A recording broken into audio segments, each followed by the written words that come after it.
All of the people of the world, ladies and gentlemen, my greetings to you. Hello. In many languages that he's speaking, dialects. That's a lot. This is the 110th anniversary of the Republic of China. In this assembly was a beautiful day today, beautiful sunlight shining on us. This shows how prosperous our nation is. As the chairperson of this assembly, I'd like to welcome everyone and bless all of our overseas, Taiwanese and everyone in this nation, and everyone who is watching today. I wish you happiness and joy. I want to represent the assembly to thank all of our medical workers, our pandemic workers, to show us our greatest respect and gratitude for working tirelessly day and night to protect our country from the pandemic. Because of your efforts, we are able to hold this great celebration. So let us give our pandemic workers a big round of applause to show our gratitude and thanks. Yes, we are so grateful to be able definitely, considering what we just came out of. Contain our outbreak. In 2021, it's been a year of both sorrow and happiness. COVID-19, since last year, has locked down cities all over the world. Over 230 million people have been infected with COVID-19. 4.8 million people have lost their lives because of this disease. This is a very sorrowful event. Last year, Taiwan demonstrated its pandemic prevention and contained the disease. Not only that, but we helped other countries with their prevention efforts. And we showed the world that Taiwan can help.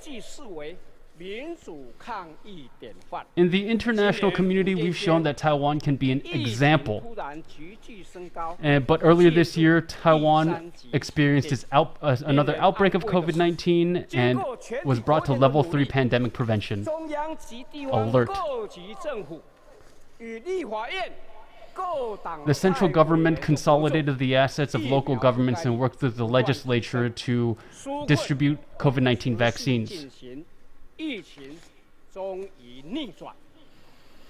And we turned this whole thing around and we contained this disease and this outbreak. During that outbreak, however, we also saw some happiness. In Tokyo, our athletes shattered many records and gave Taiwan its best Olympic performance it's ever seen, earning 2 gold, 4 silver, and 6 bronze medals. The entire country cheered them on in front of their television sets.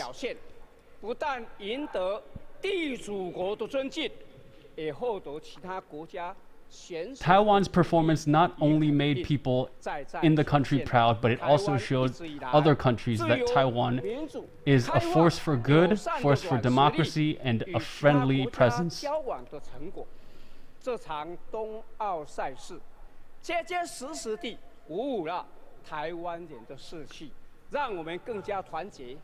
Tokyo 2020 Olympics and Taiwan's stellar performance brought the country closer together.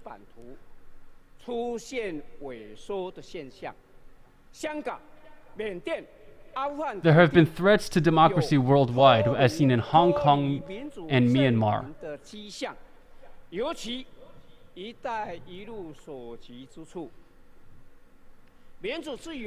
This has been a trend along countries in the Belt and Road Initiative.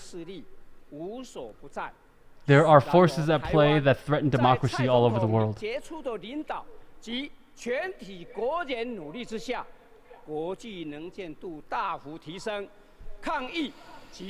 But Taiwan continues to be a force for democracy and good, and it shines through example.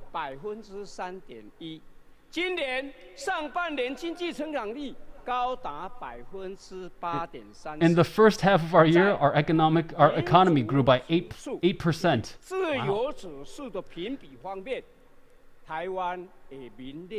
Wow. When it comes to democracy and freedom, Taiwan also shined as well. In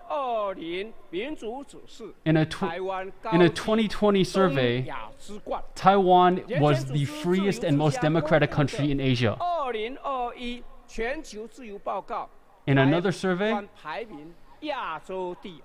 Taiwan was second in Asia when it came to democracy and freedom.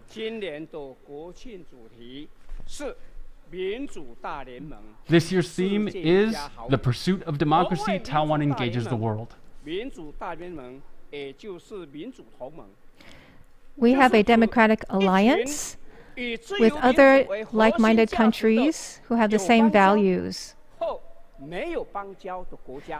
Whether we have formal diplomatic relations or not, we have a democratic alliance with them. We have the same mind in terms of political values, and we help each other, support each other throughout various challenges.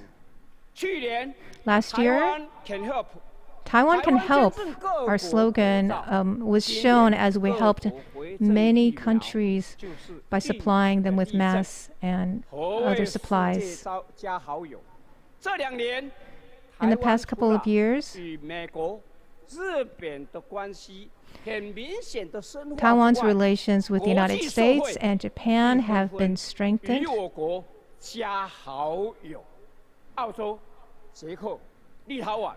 In addition, Australia, Lithuania, the Czech Republic, Slovenia have all shown their friendship towards Taiwan. They have spoken out for Taiwan on the world stage. They have also made legislative proposals in support of Taiwan joining the WHA, the World Health Assembly. And also an international diving association saw many countries take down their flags in solidarity with Taiwan. So we see many friends of Taiwan throughout the world standing up for Taiwan. Taiwan has freedom of religion, democracy, and we have a virtuous cycle of these positive values. This alliance of democracies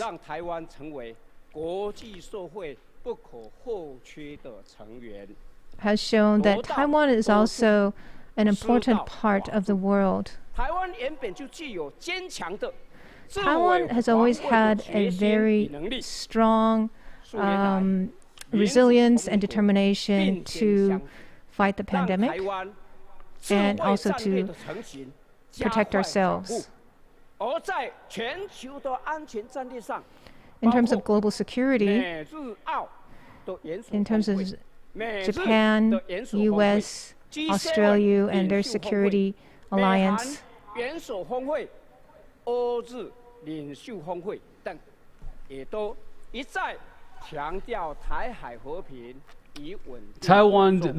safety in the Taiwan Strait has been a focal point for many security pacts throughout the world.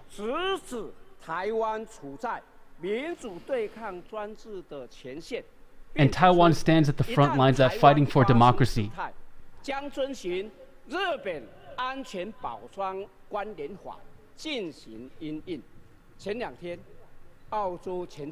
2 days ago, Tony Abbott, the former Prime Minister of Australia, came to Taiwan. He said, "Nothing is as urgent as the safety of Taiwan, especially in the pursuit of freedom and democracy." Recently, President Tsai Ing-wen also contributed to a foreign policy journal and said, made clear that Taiwan, with cross-strait relations, said that Taiwan will be the master of its own destiny, and it will insist upon its democratic value.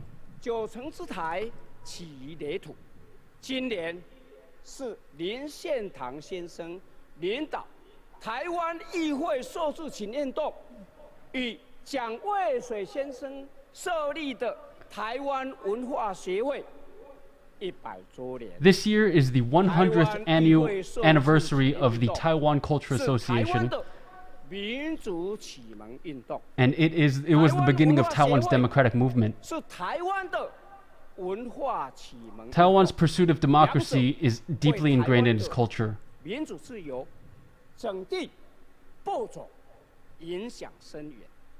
And Taiwan's freedom and the reach of its freedom and its influence has reached far beyond its borders.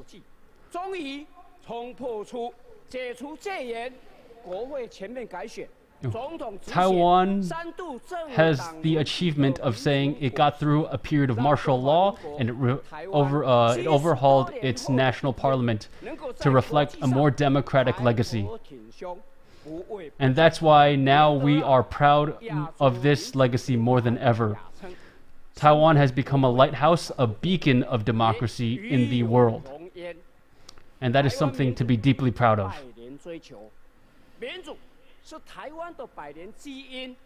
Democracy has been in Taiwan's blood for over a century. And we must remember those that gave their lives and committed their lives to this pursuit of democracy over the years.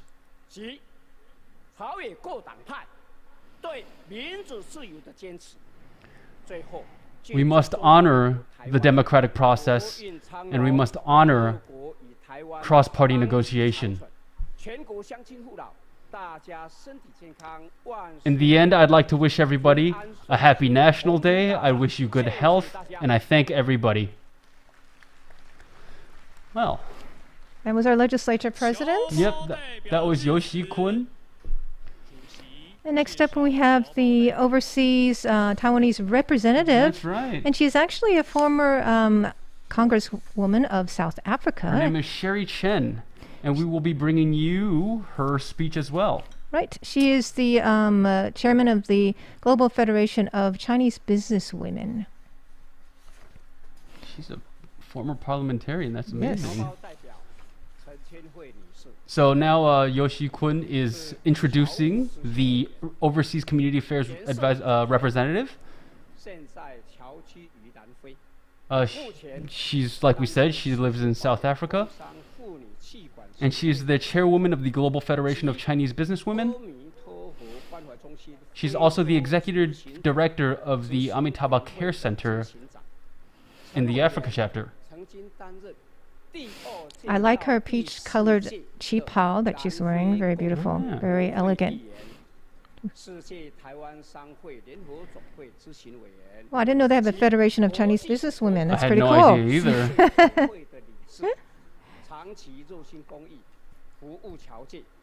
She's also an advisory member of the World Taiwanese Chambers of Commerce. Very active woman, a leader in the overseas Taiwanese community. So. She's done a lot for He's got nothing but high praise for her.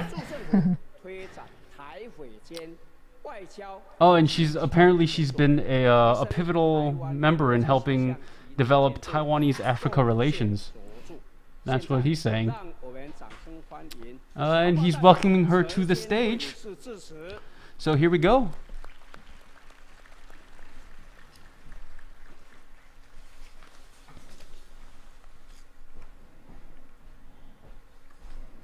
It's a beautiful day outside. Yeah. President Tsai, Vice President Liao, Chairman You Si-kun, distinguished guests, overseas compatriots from all over the world. Good morning. Good day.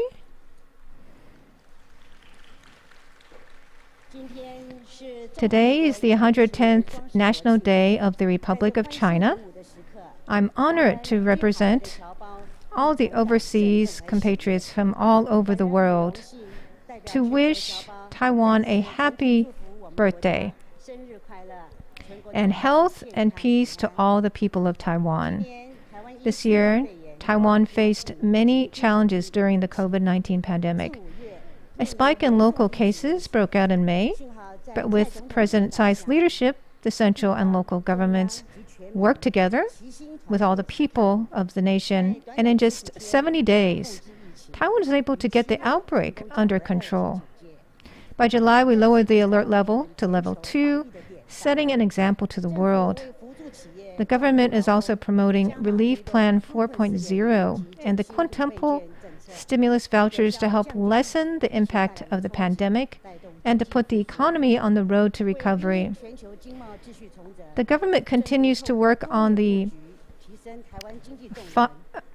many policies to help our economy, including the 5+2 Industrial Transformation Plan and the 6 Core Strategic Industries Promotion Plan to strengthen Taiwan's industries. Taiwan continues to push forward the new southbound policy and the African Initiative and is working towards joining the Comprehensive and Progressive Agreement for Trans-Pacific Partnership, or CPTPP. Taiwan is committed to maintaining peace, stability, and prosperity in the Indo-Pacific region through economic cooperation and exchange of skilled workers with potential markets around the world. Taiwan hopes to do so by upholding democratic values and building partnerships with like-minded countries around the world. Taiwan's diplomatic efforts have received international support. Former U.S. Senator Chris Dodd and sitting U.S. Senators Tammy Duckworth, Dan Sullivan, and Chris Coons visited Taiwan in April and June. Lithuania has agreed to let Taiwan set up a representative office in its capital. Moreover, the United States, Japan, Lithuania, Slovakia, the Czech Republic, and Poland have donated more than 7 million COVID-19 vaccines to Taiwan. In May, 14 of Taiwan's diplomatic allies, including Eswatini, together with the United States, Canada, Japan, the UK, and Australia, expressed support for Taiwan's participation in the World Health Assembly. It is evident that Taiwan's pursuance of democracy, freedom, and human rights has helped it gain true friendship in the international community.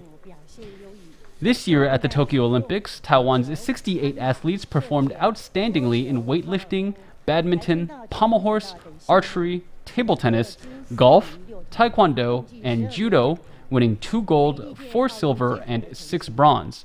We are proud of their remarkable efforts in making Taiwan shine in the world.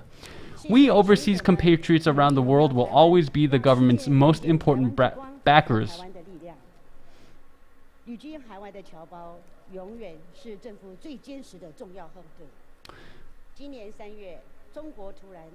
We bought up the surplus of Taiwan's pineapples when China suddenly banned imports of the fruit into the country in March.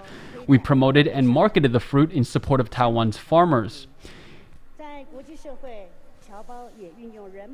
In the international arena, we continue to call on other countries to support Taiwan's participation in the United Nations and the World Health Organization. We will continue to speak out for Taiwan.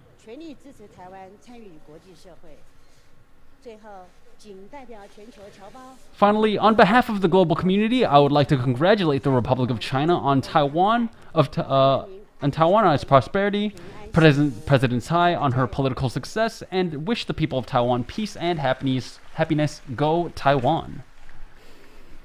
And that was the overseas Taiwanese representative who was a former parliamentarian in South Africa. It's pretty great. Yeah, the head of the Chinese Businesswomen's Association.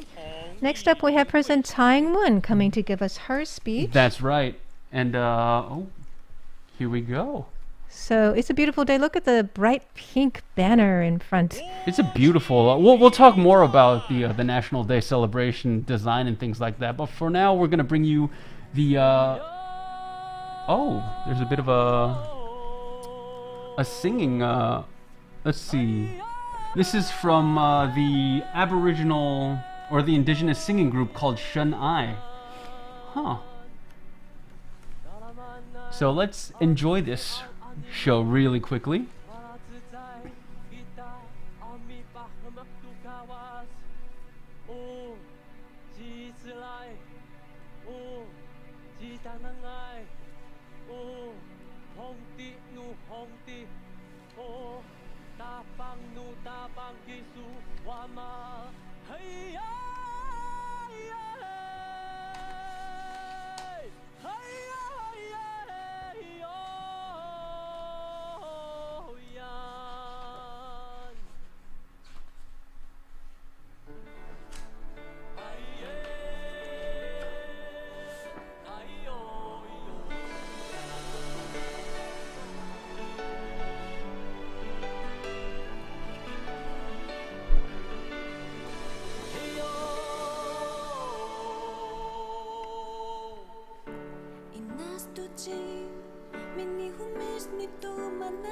So the Shanghai Indigenous Kids is an online music platform, and it brings together children from the Taiwan's various indigenous communities to preserve indigenous music. And indigenous music or indigenous culture in general has been kind of a highlight of Taiwan's central policy. Yes, there's actually 16 different indigenous groups represented today, and the choir has 60 persons, and they've actually come up with a new version of the song Hand in Hand, which was composed in 2003. This is what it is. During the SARS pandemic. So they've done their version, adding a lot of indigenous elements to this very special song. Oh, okay. So that makes sense. Wow, I was wondering why this song sounded so familiar, and this is an indigenous language cover of that song, which was produced back in 2003. Now that original song was a collaborative effort between many of Taiwan's Mando pop singers. And that was back at a time when Taiwan was also facing the SARS epidemic, and it's very poignant to bring this song back, not only in a more modern format, but with indigenous lyrics. That's right. And also, it's kind of a reminder to show how the nation comes together during times like this to fight together. We have a collective spirit where we all wear a mask. We all, do what we need to do to help, protect the nation from these diseases and challenges. Absolutely. Were you here for SARS, Natalie? I was. Yeah. I was in scary. School here at the time. It was scary. It was definitely scary. Right. There was certain outbreaks in hospitals and different places that really surprised people, but it got our nation together. And after that, we took all that we learned and used it to have a national command center, which has really helped us during this pandemic. The lessons that Taiwan learned during SARS really helped it throughout this COVID-19 pandemic. That's right. Especially with Yo Si-kun, what he just said was Taiwan actually contained an outbreak that happened in mid-May. Right, within about 2 months or so. And we've had like a long streak of 0 cases the past couple weeks. I mean, we had 8 days in a row with 0 domestic confirmed cases. Right. And to think that we went from 700, 800 cases a day back down to 0 is... it's very impressive. It just makes you go, wow. It's very impressive. And everyone I don't hear anyone complaining about wearing a mask or having to do what they need to do to keep everybody safe. So, and it's great to see the indigenous people coming together with their different cultural, their costumes and their beautiful voices, expressing their spirit through this song. In fact, the indigenous community is very, very talented. Many indigenous singers win countless awards. It's award season in Taiwan, actually, with the Golden Melody and the Golden Bells. And many of our medalists at the Olympics were indigenous as well. And that's right. One of the most popular of which is Yang Yongwei, who won the silver in judo. And wow, talk about launching him to fame, because Handsome I saw man. him on an ad the other day. I was shopping for a Looking suit, good. and I was just like, isn't that Yang Yongwei? A lot of superstars. Yeah. Well, I think they're great role models for Taiwan in their spirit, right? And working so hard to pursue excellence in their sports and shining on the world stage. I think it's an inspiration for everyone in Taiwan to see Taiwan medal in 12 sports this year at the Olympics, and we got 2 golds. Yeah. Very exciting. And like I said, what was I gonna say? I lost that thought. That's okay. The indigenous culture has been a real focal point for the administration, and I think one of the reasons why is Tsai Ing-wen herself, President Tsai, she has some indigenous blood in her. I couldn't tell. Yeah, you couldn't tell, but so there's three main groups in Taiwan, right? You have the indigenous community, which is actually there's a bunch of tribes and cultures. And then you have the Hakka, which I am half of. And then you have the Han. Oh, the Han, Yeah, and then the Fujian or Taiwanese. Yeah, the Taiwanese, the Minnan. There you go. That speak Taiwanese. Yeah, and President Tsai has... Does she have all of them? She has a little bit of everything. Is that why she got elected? No. I mean, she's a great representative of Taiwan, if anything. I don't know if that's why she got elected, but... It can't hurt, It can't hurt. Oh, so you're half Hakka. I am half Hakka on my dad's side. Then you can run for office too. Theoretically, yes, but I can't speak a lick of Hakka. My dad speaks to his brothers in Hakka. So there are I guess there are 60 people in this choir. Look at the costumes. I love it. Every single costume has a different design and such vivid colors. It's very distinct. Right? Definitely. I just love it. And there's 16 different indigenous groups in this choir. And this is just bringing a lot of back. Children as well. Yeah. This is wonderful. This is it's focused on children apparently. Yeah, we also had a national Hakka children's choir perform the national anthem. That's right. We cut in a little early. Yeah, that's true. Well, I think it's just the way that the ceremony ran. But it's great to hear that beautiful song again with indigenous elements. Yeah. So we'll be bringing you President Tsai Ing-wen's speech coming up next. The theme of her speech is Forging a Stronger Consensus, Standing United to Protect Taiwan. And we have the sign language translators over there, which we've become very familiar with because we see them every day during COVID-19 press briefings. There is President Tsai coming on the stage. And You Si-kun's next to her, and to our right is David Lee. He's a national security advisor. Just lots of people. About 1,000 overseas Taiwanese came to join the National Day celebrations this year. Usually about 6,000 come, but due to the pandemic, a little bit fewer than usual. They had to scale it down. And if you see President Tsai's wearing a pin, for the first year they made a National Day pin with the Double 10-Day logo. And they come in gold and silver apparently. And which one you get for these people at the celebrations is 50-50. All right, so let me bring you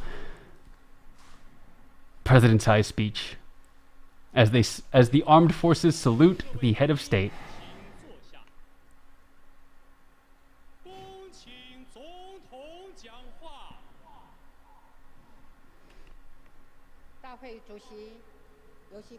National Day Celebration Chairperson You Si-kun, distinguished guests, dear friends and my fellow citizens watching via TV or the internet, good morning. Today is the 110th National Day of the Republic of China. Every year on this day, we gather to celebrate our nation's birthday. On this solemn occasion, we pay tribute to our forebears who call this land their home. Though they arrived in Taiwan at different times, they all dedicated themselves to our beautiful homeland. Today, everyone living in Taiwan is a part of this community in which we share a common destiny. Together, we have passed one test after another. Beginning in May, Taiwan faced its greatest challenge since the outbreak of COVID-19. Over 800 people in this country have lost their lives to this disease. These people were our family, friends, and members of our community. I want to take this opportunity at the start of my speech to express my sincerest condolences to their families. During this outbreak, we were also reminded of the great self-discipline and virtue possessed by the people of Taiwan. No matter how hot the weather, everyone has remembered to wear face masks. Wherever you go, everyone uses their phones to scan QR codes for contact tracing and maintains social distance. And when vaccines arrived, everyone followed our government's plans for an orderly vaccination drive. I truly appreciate how hard everyone has worked. The government does not take this cooperation for granted. I want to extend a special thanks to Hong Hai Technology Group's Yongling Foundation, Taiwan Semiconductor Manufacturing Corporation, and Tsuji Foundation for working with the government. I also want to once again thank our doctors, nurses, and other medical personnel for their hard work. Most of all, I want to thank all of the people of Taiwan. At this difficult time, it was our unity that protected our country and our collective dedication to democracy that protected our beloved homeland. Aside from helping ourselves, we have also received help from our friends across the international community. At a time when the international community continued to face a serious pandemic and vaccines were in short supply around the globe, Japan, the United States, Lithuania, Slovakia, the Czech Republic, and Poland all extended helping hands.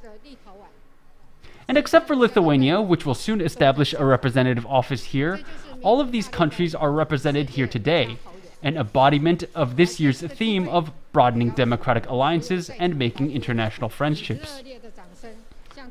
I want to invite everyone here to join me today in showing our deepest appreciation to the representatives from these countries.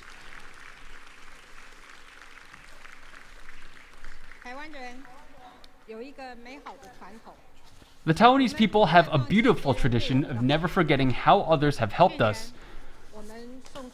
The face masks we sent out across the world last year showed that Taiwan can help. And the vaccines they sent us this year are vaccines of friendship. This is a virtuous cycle. And I can assure the international community that Taiwan will continue to contribute to the world and expand this virtuous cycle further.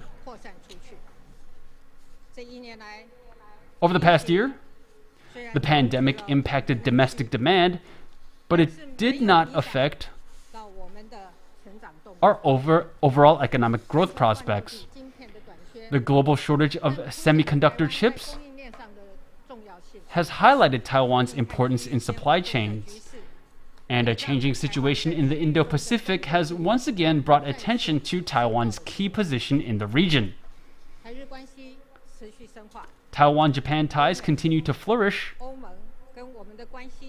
and our relationship with the European Union has grown closer. We resumed talks with the United States under our bilateral trade and investment framework agreement, and we applied to join the CPTPP. In Washington, Tokyo, Canberra, and Brussels, Taiwan is no longer on the margins, with more and more democratic friends willing to stand up for us. We believe we have the ability to work with like-minded partners to contribute to the international community. Taiwan today is no longer seen as the orphan of Asia, but as an island of resilience that can face challenges with courage.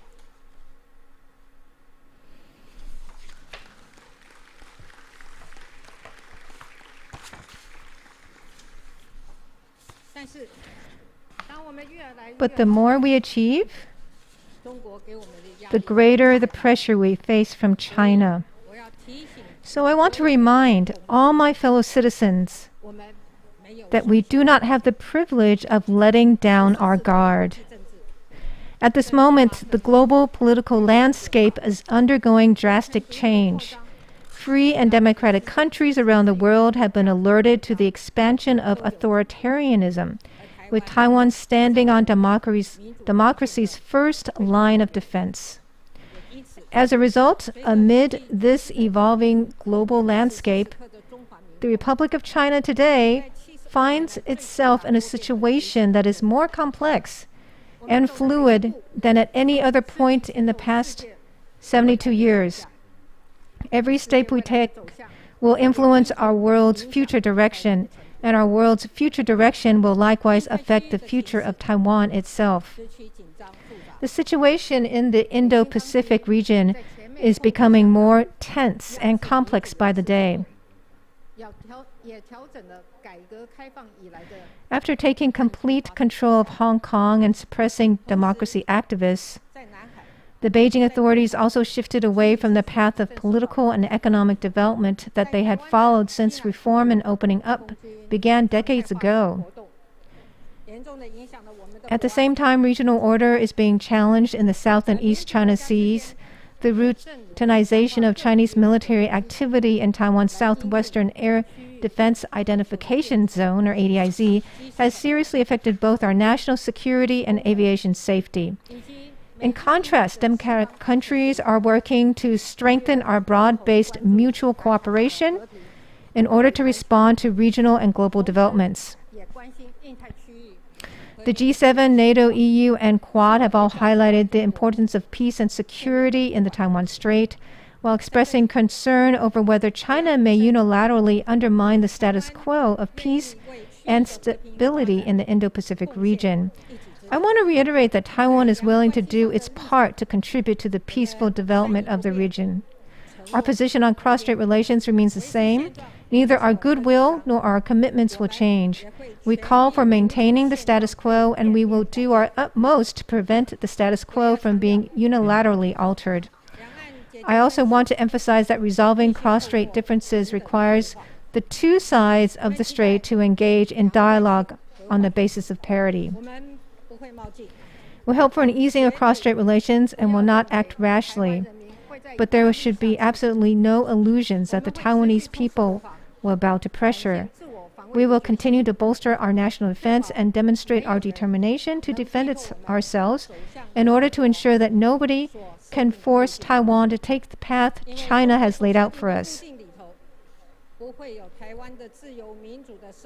This is because the path that China has laid out offers neither a free and democratic way of life for Taiwan nor sovereignty for our 23 million people.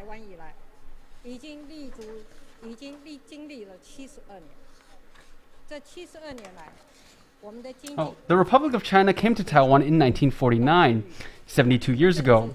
Over these past 72 years, we have gone from poverty to prosperity, from authoritarianism to democracy, and from uniformity to diversity. Slowly but surely, we remade the Republic of China, Taiwan, into what it is today.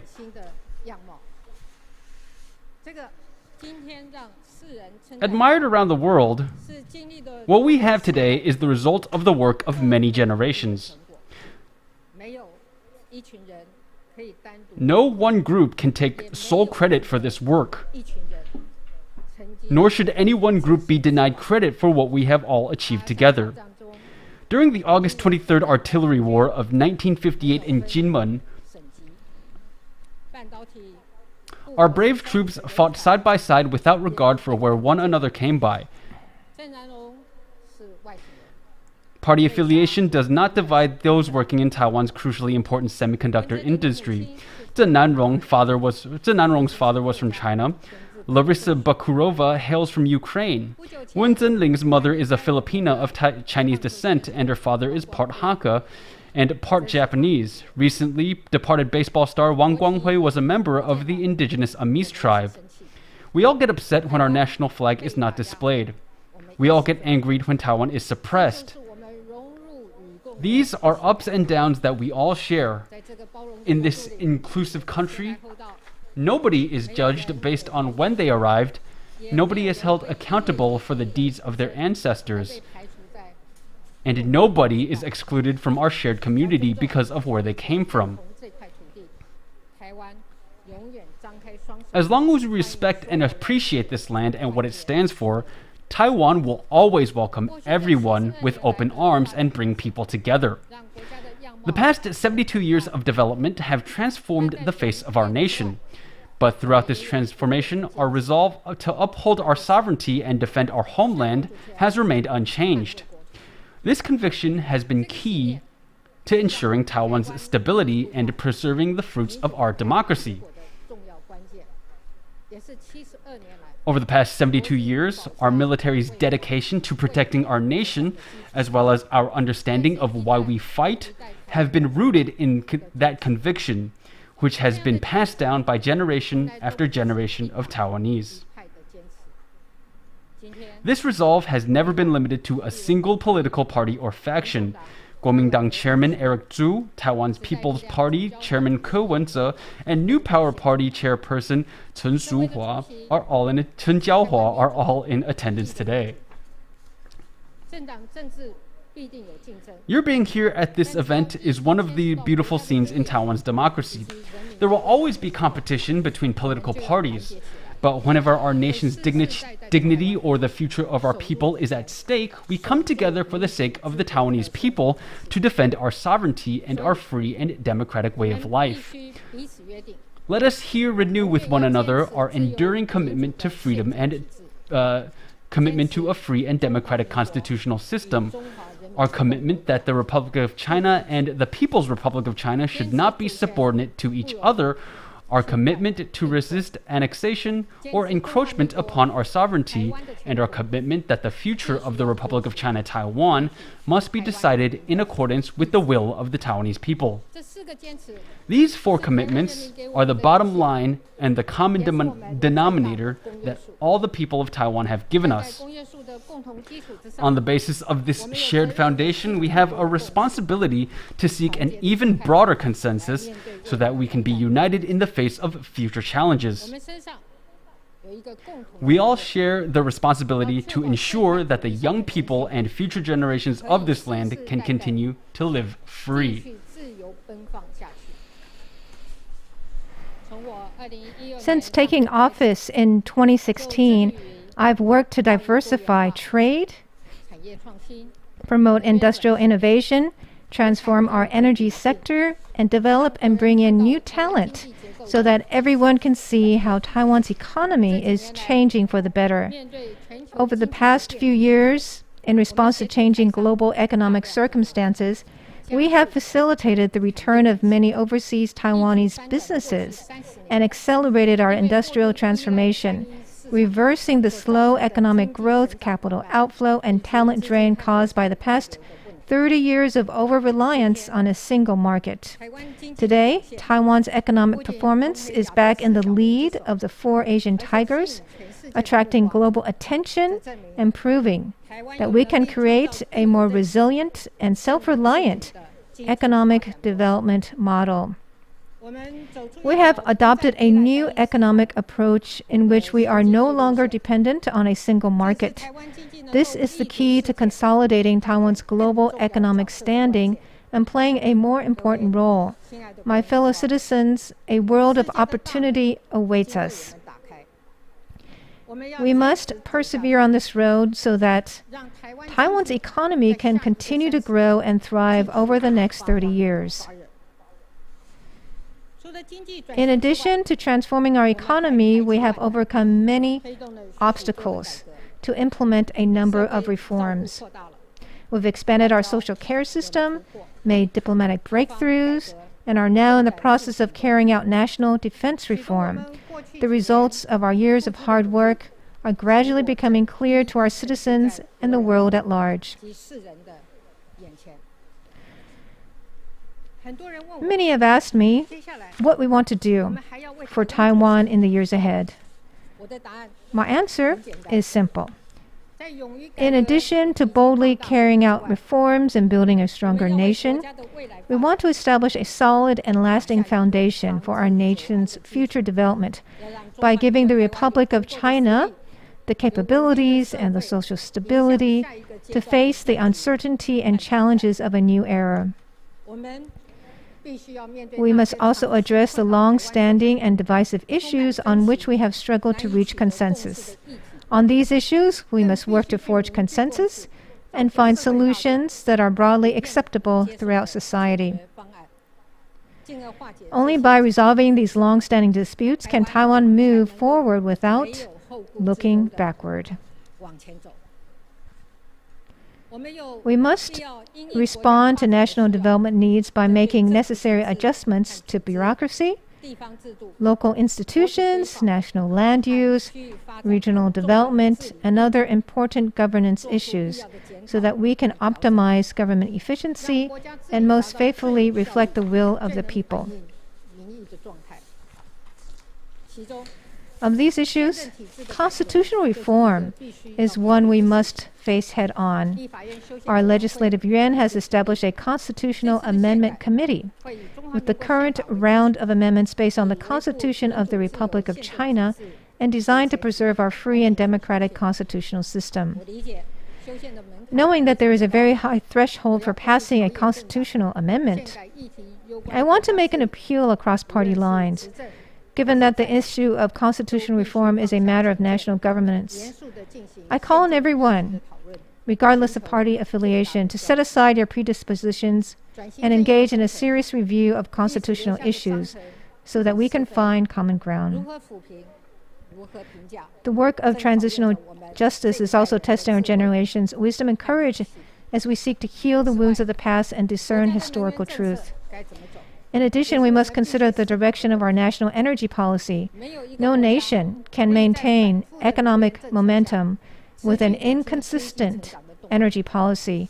We have already aligned ourselves with the international community in announcing our goal to work towards net zero emissions by 2050. We also need to work with all sectors of society to draw up a roadmap that will help us stay on top of relevant developments and assess risks early on so that we can build a more flexible and responsive power supply network. This is key to both our competitiveness and environmental sustainability. Dealing with these important issues is the only way to lay a foundation for long-term stability and leave a better country for future generations. In the past, differences in party stance or political identification often turned discussions of the methods and approaches needed to solve these issues into endless ideological battles. These disputes are of no help to our nation's development and only compel us to waste our energy without making any progress. This is why, during my next few years in office, I want to draw on the dynamism of our society to look for ways to solve these issues together. By facilitating cooperation between society and government, we can work to find common ground among different ideas, gradually resolve difficult issues, and build a firm foundation on which to guide our national development.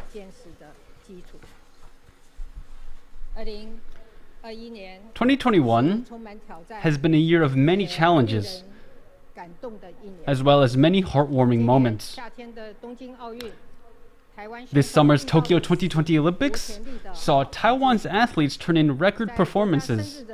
Today, on our National Day, I want to express my gratitude to all of our athletes and their support staff.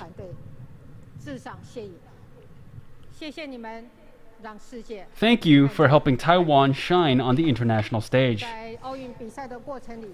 During the Tokyo Olympics, the Taiwanese people once again realized a sense of shared belonging. I know some people have admitted that out of fear of our athletes, jinxing our athletes, they avoided watching our athletes in action and instead did all their cheering in silence. I also heard that some people were so nervous watching the archery competition that their hearts were beating even faster than their competitors. This is what it means to be part of a community. A community is an invisible bond that ties us together, letting us share our happiness and sorrow, our glory and our pain.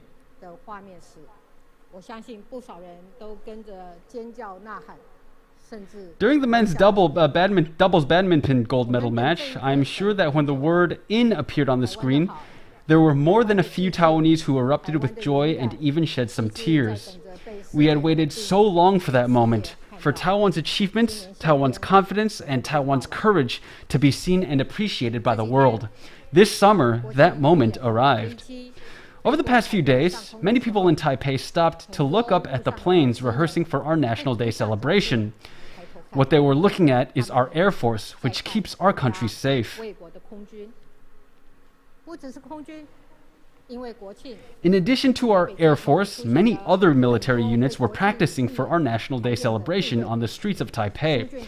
Dredging engineers, members of our Chemical Corps, the motorcycles of our Military Police Command's Quick Reaction Company, and many other combat vehicles that we rarely get to see all passed here before us on Chongqing South Road, fully equipped and ready to deploy. Many were busy taking photos, perhaps unsure which units these are, or what the equipment is called. But there was a certain sense of security there. These are our troops. Our troops who safeguard our homeland. When disaster strikes, they come to the rescue. When our sovereignty, territory, freedom, or democracy is threatened, they defend our country with their lives. One of the most heartwarming images of 2021 was of the Mirage 2000 fighter jets sent by our military into the skies above Taiwan to welcome our Olympic heroes back home. Our athletes and troops are all national heroes. I sincerely hope that my fellow citizens believe in the greatness of Taiwan, believe in the importance of Taiwan, and believe that our community of 23 million people can stand proud on the international stage. Let us move forward with confidence and pride as masters of our own destiny. Let us embrace our global role and make Taiwan a Taiwan anniversary, and good health and many happy returns to all my fellow citizens. Thank you. Well, that was a great speech by the president. I think Taiwan has a lot to be proud of. That was a doozy of a speech. And now they're going to ask her to join the audience. So we have a lot of special performances during our National Day. We have a group of street dancers called TBC, or the Best Crew. Also, the military's honor guard and the joint military will be performing. There's a Chinese Taipei Gymnastics Association that will be performing, and also We Are demonstration team, which combines taekwondo and street dance. A lot of great performances coming up during the parade today.